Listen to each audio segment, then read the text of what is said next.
Bismillahirrahmanirrahim. Assalamu alaikum. Hello viewers, welcome to my channel. Subject Physics, Unit number 10, Class 10, Simple Harmonic Motion and Waves. Today we will discuss on the characteristic wave parameters. So there are many waves to describe Mayer or Mayer as wave. Some characteristics depend on how the wave is produced, whereas others depend on the medium through which the wave travels. Certain wave parameter and their definitions are given as under. तो देखिए आज हम जो है waves की characteristic बयान करेंगे। तो देखिए हमने क्या कहा कि there are many wave to describe और मेजर आ वेव्स। इस तरह के बहुत से तरीके हैं जिससे हम वेव्स को बयान और उसको मेजर कर सकते हैं। अब कुछ ऐसी कैरेक्टरिस्टिक हैं जो कि किस चीज़ पर डिपेंड करती हैं, जो कि डिपेंड करती हैं कि वेव्स किस तरह प्रोड्यूस होती हैं, जबकि कुछ इस तरह होता है कि ये वेव्स किस मीडियम में पैदा होती हैं, यानी whereas other depend on medium through which the waves. Other जो है वो मीडियम वेव्स ट्रेवल, यानी जिस मीडियम में वेव्स ट्रेवल करती हैं वो कौन सी मीडियम है। मिसाल के तौर पर वो अगर आपके पास स्ट्रिंग है, सही है, रस्सी है, उसको अगर हम एक हुक के साथ बांध दें और फिर उसको हम डिस्टर्ब करें तो वो भी बैक एंड फोर्थ मोशन करेगा परपेंडिकुलर, और उसमें कौन सी वेव्स पैदा होंगी, ट्रांसवर्स वेव पैदा होंगी। अब देखिए हमने कुछ वेव्स की जो है कुछ वेव पैरामीटर और उनके डिफिनेशन को हमने नीचे डिस्कस करना है। तो देखिए इससे पिछली वीडियोस में हमने ये चीज़ अच्छी तरह अंडरस्टैंड की थी कि वेव्स क्या हैं। वेव्स असल में है, वेव एक डिस्टर्बेंस है, लहर एक खलल है, यानी वेव्स क्या है, एक डिस्टर्बेंस है। And that moves outward from its point of origin, यानी जो अपने नुक्ते आगाज़ से, जहाँ से वो स्टार्ट होते हैं, वो जो अपने नुक्ते आगाज़ के से बाहर की तरफ हरकत करती हैं। And transferring energy by means of vibration, और तवानाई मुंतकिल करती हैं किसके ज़रिए से, वाइब्रेशन की। जब वो वाइब्रेशन करते हैं और उसकी मदद से वो क्या करते हैं, वाइब्रेशन के ज़रिए से वो एनर्जी ट्रांसफर करते हैं। तो देखिए सबसे पहला जो पैरामीटर है हमारे पास वेव का, वो क्या है, वेवलेंथ है। तो देखिए ये जो है, जो ओरिजिन पॉइंट ऑफ ओरिजिन से जो वेव्स बनी है इसको हम क्रस्ट कहते हैं, और ये जो नीचे होती है, सही, इस जो इसके अपोजिट होती है उसको हम ट्रफ कहते हैं, सही है। अब वेव्स क्या है, the shortest distance between point where the wave pattern repeat itself. अब ये वेव पैटर्न क्या करते हैं, अपने आपको जो दोहराता है। जो दो वेव्स है, ये देखिए एक हमारे पास एक साइकिल है, ये इस तरह दूसरा साइकिल होगा। तो देखिए ये एक शॉर्टेस्ट डिस्टेंस है, the shortest distance between points, उन पॉइंट्स के दरमियान में ये ऐसा शॉर्टेस्ट डिस्टेंस है जहाँ पे वेव पैटर्न अपने आप को रिपीट करता है, तो उसका हम वेवलेंथ कहते हैं। और उसका जो सिंबल है वो ग्रीक लेटर है जिसको हम लैम्डा कहते हैं, और इसका जो एस आई यूनिट है वो क्या है, मीटर है, सही है। वेवलेंथ क्या है, the shortest distance between points where the pattern repeat itself.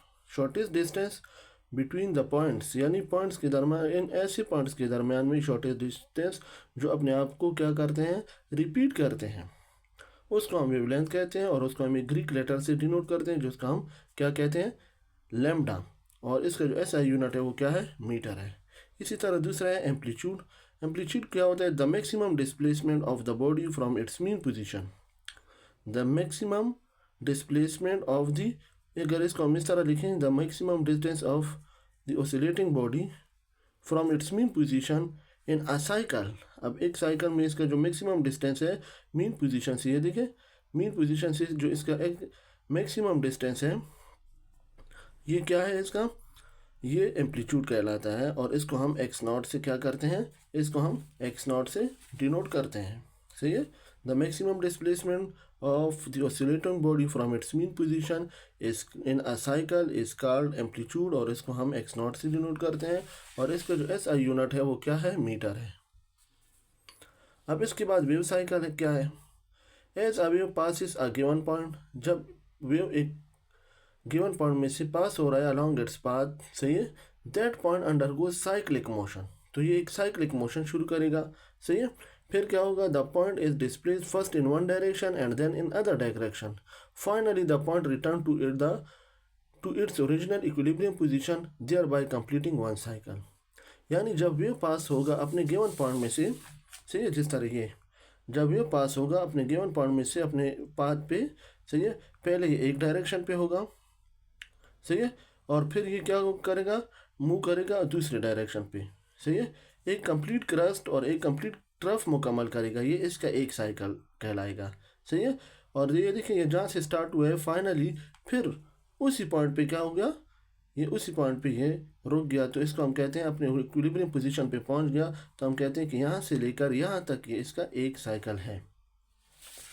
सही है, देखिए as a wave pass a given point along its path that point undergo cyclic position, that point undergo cyclic motion. यानी देखिए अगर इधर इधर मैं बना भी लूँ इसको, देखिए वेव्स इस तरह पास होती है, पहले एक as a wave passes a given points along its path that point undergoes cyclic motion, ये एक साइक्लिक मोशन करेगा। सही है, साइक्लिक मोशन का मतलब ये है कि ये एक कंप्लीट क्रस्ट और एक कंप्लीट रफ बनाएगा, तो ये इसका वन साइकिल बनेगा, इसको हम वन वाइब्रेशन भी कहते हैं। The point is displaced first in one direction and then in other direction, पहले ये एक डायरेक्शन में डिस्प्लेस होगा, फिर दूसरे डायरेक्शन में डिस्प्लेस होगा, और आखिरकार किधर पहुंच जाएगा, अपने इक्विलिब्रियम पोजीशन पे फिर पहुंच जाएगा, तो इसको हम कहते हैं, तो हम ये कहेंगे कि ये इधर क्या हो गया, एक साइकिल कंप्लीट हो गया है। सही है, अब इसके बाद है frequency, the number of wave cycle. अब ये wave cycle, number of wave cycle passing through a certain point in a unit time. अब देखिए ये एक साइकिल है, इस तरह दूसरा साइकिल, तीसरा साइकिल, अब इस तरह नंबर ऑफ साइकिल जब कंप्लीट करेगा पर यूनिट टाइम में, तो उसको हम क्या कहेंगे, हम क्या कहेंगे, ये इसकी फ्रीक्वेंसी है, और फ्रीक्वेंसी का जो एसआई यूनिट है वो हर्ट्ज है। तो देखिए इसको हम मैथमेटिकली लिख सकते हैं n/t, n मतलब number of cycle executed per second, t का मतलब है time, n/t the number of wave cycle and passing through a certain point in a unit time is called frequency. इसके बाद क्या है, time period, the time required to complete one wave cycle. अब ऐसा time जिसमें ये एक wave cycle complete करेगा, इसको हम क्या कहेंगे, ये इसका क्या है, टाइम पीरियड है, और इसको हम कैपिटल टी से डिनोट करते हैं। इसका जो एसआई यूनिट है वो क्या है, सेकंड है, और क्या है, फ्रीक्वेंसी क्या है, 1/f। फ्रीक्वेंसी और टाइम पीरियड आपस में एक दूसरे के क्या है, रिसिप्रोकल है। सही है, जिस तरह f 1/t के बराबर हो सकता है, तो t जो होगा वो 1/f के बराबर भी हो जाएगा। सही है, तो देखिए फ्रीक्वेंसी क्या है, number of wave cycle passing through a certain point in a unit time is called frequency, ये इसकी फ्रीक्वेंसी कहलाती है, और उसका जो ऐसा यूनिट है वो फ्रीक्वेंसी का ऐसा यूनिट क्या है, हर्ट्ज है, जिसको हम कह सकते हैं f = n/t। टाइम पीरियड क्या है, the time required to complete one wave cycle to pass through a certain point, यानी जब ये एक साइकिल जो है पर सेकंड में कितने साइकिल ये मुकम्मल करेगा, या एक साइकिल कितने पर सेकंड में कितने साइकिल ये कंप्लीट करेगा, ये इसका क्या कहलाएगा, ये इसकी फ्रीक्वेंसी कहलाए, ये इसकी नंबर ऑफ, तो ये इसकी फ्रीक्वेंसी कहलाएगी। दूसरा क्या है, टाइम पीरियड है, द टाइम रिक्वायर्ड, अब ये कितने टाइम में एक साइकिल मुकम्मल करता है, तो ये इसका क्या है, टाइम पीरियड है, और टाइम पीरियड को हम कैपिटल टी से डिनोट करते हैं, और जो कि रेसिप्रोकल है किस चीज़ का, फ्रीक्वेंसी का रेसिप्रोकल है, इसको हम कैपिटल टी से डिनोट करते हैं, इसका ऐसा यूनिट क्या है, सेकंड है। सही है, तो यहाँ तक देखिए हमारी वीडियो हो चुकी है, और यहाँ तक ये टॉपिक हमारा क्लियर हो चुका है तकरीबन। सही है, तो इंशाल्लाह नेक्स्ट वीडियो में फिर मुलाकात होगी, तब तक के लिए अल्लाह हाफ़िज़।